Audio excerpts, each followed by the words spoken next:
નમસ્કાર, જય શ્રી કૃષ્ણ મિત્રો, ફરીથી સ્વાગત છે તમારું અમારી ચેનલમાં। મિત્રો, આજની વિડીયોમાં આપણે મૃતકના અંતિમ સંસ્કાર પછી પુરુષ સંબંધીઓ દ્વારા શા માટે મુંડન કરવામાં આવે છે તેના વિશે વાત કરીશું। તો મિત્રો, આજની વિડીયો અંત સુધી અવશ્ય જોજો અને વિડીયોને લાઈક કરી શેર કરજો તથા કોમેન્ટ બોક્સમાં જય શ્રી કૃષ્ણ પણ જરૂર લખી દેજો। મિત્રો, આપણા હિન્દુ ધર્મમાં જન્મ, લગ્ન અને મૃત્યુ આ બધી વિધિઓનું ખૂબ જ વિશેષ મહત્વ છે અને આપણા સનાતન ધર્મમાં પુનર્જન્મમાં પણ અતૂટ શ્રદ્ધા છે।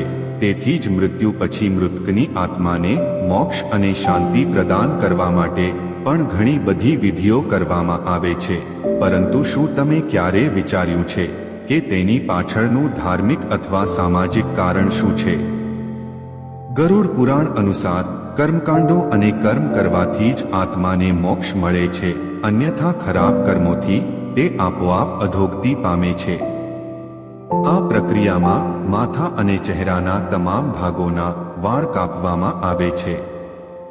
જો કોઈએ પોતાના માથા પર શિખા એટલે કે વેણી રાખી હોય તો તેને કાપવાની કોઈ જોગવાઈ નથી। વાસ્તવમાં દરેક વ્યક્તિ પોતાના વાળને ખૂબ પ્રેમ કરે છે અને વાળ એ સુંદરતાનું પ્રતીક માનવામાં આવે છે, પરંતુ સંબંધો તોડી નાખે છે।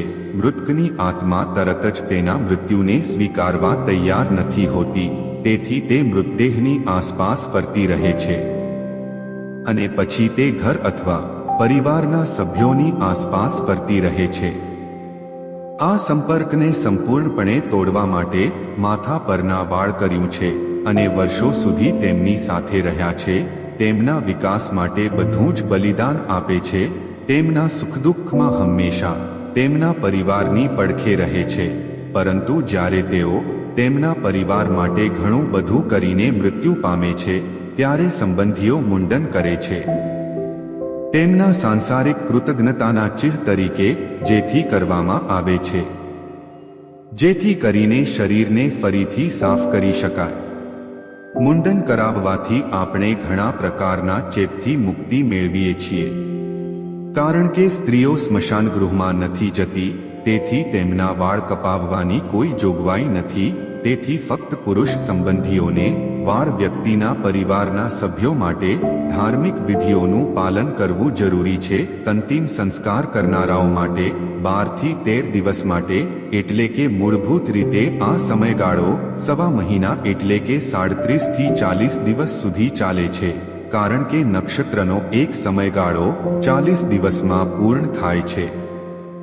મૃતક સાથેના સંબંધો તોડી નાખે છે। મૃતકની આત્મા તરત જ તેના મૃત્યુને સ્વીકારવા તૈયાર નથી હોતી, તેથી તે મૃતદેહની આસપાસ ફરતી રહે છે અને પછી તે ઘર અથવા પરિવારના સભ્યોની આસપાસ ફરતી રહે છે। આ સંપર્કને સંપૂર્ણપણે તોડવા માટે માથા પરના વાળ મદદરૂપ થઈ શકે છે। આમાં ચોથું તથ્ય છે સ્વચ્છતા, જે એક વૈજ્ઞાનિક તથ્ય પણ છે। સ્મશાન ગૃહમાં જવાથી તેમના શરીરમાં જીવાણુઓ પ્રવેશી શકે છે, તેથી જ મૃતકના અંતિમ સંસ્કાર પછી નખ કાપવા, શેવિંગ અને સ્નાન જેવી પ્રક્રિયાઓ એકસાથે કરવામાં આવે છે, જેથી કરીને શરીરને ફરીથી સાફ કરી શકાય। મુંડન કરાવવાથી આપણે ઘણા પ્રકારના ચેપથી મુક્તિ મેળવીએ છીએ, કારણ કે સ્ત્રીઓ સ્મશાન ગૃહમાં નથી જતી, તેથી તેમના વાળ કપાવવાની કોઈ જોગવાઈ નથી। તેથી ફક્ત પુરુષ સંબંધીઓને વાળ કપાવવાની જોગવાઈ છે। તો મિત્રો, વિડીયો ગમી હોય તો લાઈક કરી શેર કરો અને